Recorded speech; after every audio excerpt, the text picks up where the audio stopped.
All right, so your next task is we're going to move to the after reading portion of your bookmark. What are the two things that you need to do after you read a primary source? Joseph, what's one thing you need to do after you read? If you're not sure, you can look at the bottom of the section where it says after you read. Tyler, what's one thing you need to do? You have to, it says what is going on. Okay. And the second thing you need to do, DJ, what's the second thing? And after, if you're not sure, just look. It says. How is socialized? Okay. So your first step is I'm going to give you about, we'll start with like 3 minutes of partner time. You and your partner are going to try to figure out what the main point is and write it down. And then talk about, do we think this source is reliable or not? For the next 3 minutes, what are you going to be sharing with your partner about Sydney?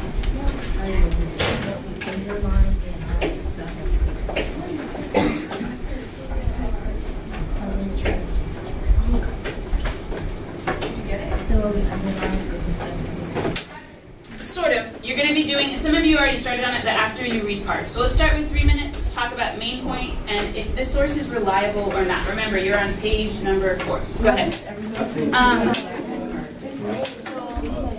All right, take about 30 more seconds, and we're going to discuss together. So did you pick up on his main point? What was the big thing you talking about? Okay, I'm hearing conversations end. Let's hear from a partnership that can share what the main point of this text is. What's the main point of Marco Polo's source? I know Adam is ready to go because Adam has his hand up.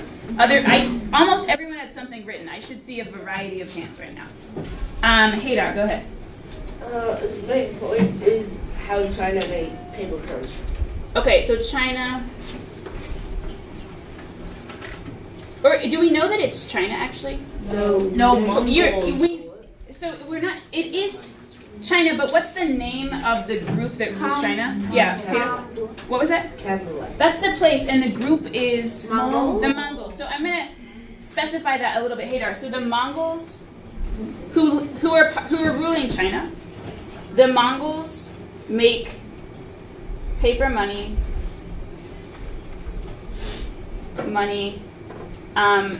Can we say that's used on the Silk Road here? Okay.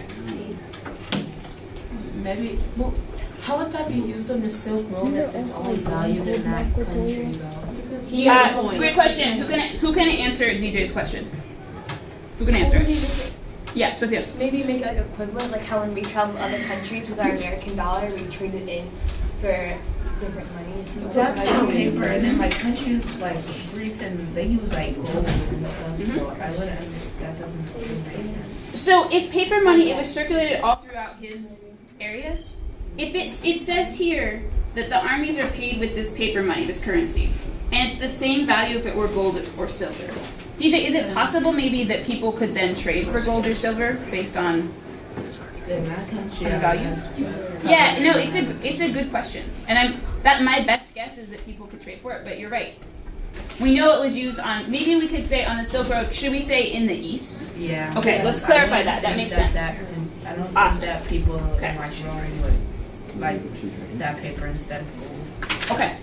So the next thing that we're going to do is we're going to think about reliability. I want to hear from one person who thinks this is a reliable source to be included in our exhibit. If your head is not up, put it up. We'll take a brain break in a moment. Why is this a reliable source? Some of you might be thinking this is pretty unreliable, but let's see. What makes it reliable? Adam, what do you think? Okay, I use it differently. Okay, it needs to be about reliability. Oh, I don't think so. Okay. Just because we have a lot to do, so if we have time at the end. Point, I mean, like, what if his main point was just to entertain his cellmates? It's not just to make, not just to tell them, not just money to grow. That was his main point. Okay. For the story is to entertain his cellmates. So, could we add that to our main point, that Mongols made paper money, and maybe we could sort of do an addendum too, which is, I'm just going to write it up here, also made to entertain. Yeah. And Adam, that actually goes right into our reliability. So maybe let's start with thinking about that. If it was made to entertain, does that make you think this is reliable or unreliable? No. Okay, someone who's saying no, say a little more. Marjorie. Okay, so I said no, it's unreliable because it says that the author wasn't unknown, and then it says that Marco Polo read this and posted it. So it's Okay, so I'm gonna box that part of the head note where it says the author is unknown, right here.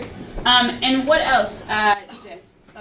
What makes it unreliable is that it doesn't like give you all it says about the Silk Road is that like it took 3 years for him to travel. It doesn't tell you what he was trading. It only tells you that he went there to meet the people, like to meet the Mongol court.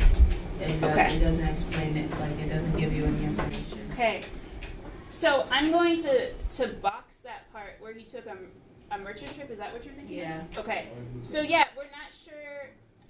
What he was trading. Yeah, it's sort of unclear how long he spent there. What Adam mentioned, the part about entertaining, does that make anyone else doubt this source? Yeah. Okay, so we could also box that part where he said he entertained. Okay, is there anything that makes this source reliable or trustworthy? Maybe there's not a lot, but is there anything that does make you think it could be sort of helpful here? I'm seeing the same hands. I want to challenge people who don't have their hands up to hear from you. Brianne. Because he gave the whole process of making soap and Okay, could I say like lots of detail? Maybe show he was There. Could that work? Okay. actually alive. Lots of detail. Show. Maybe he had like lots of knowledge about this or something.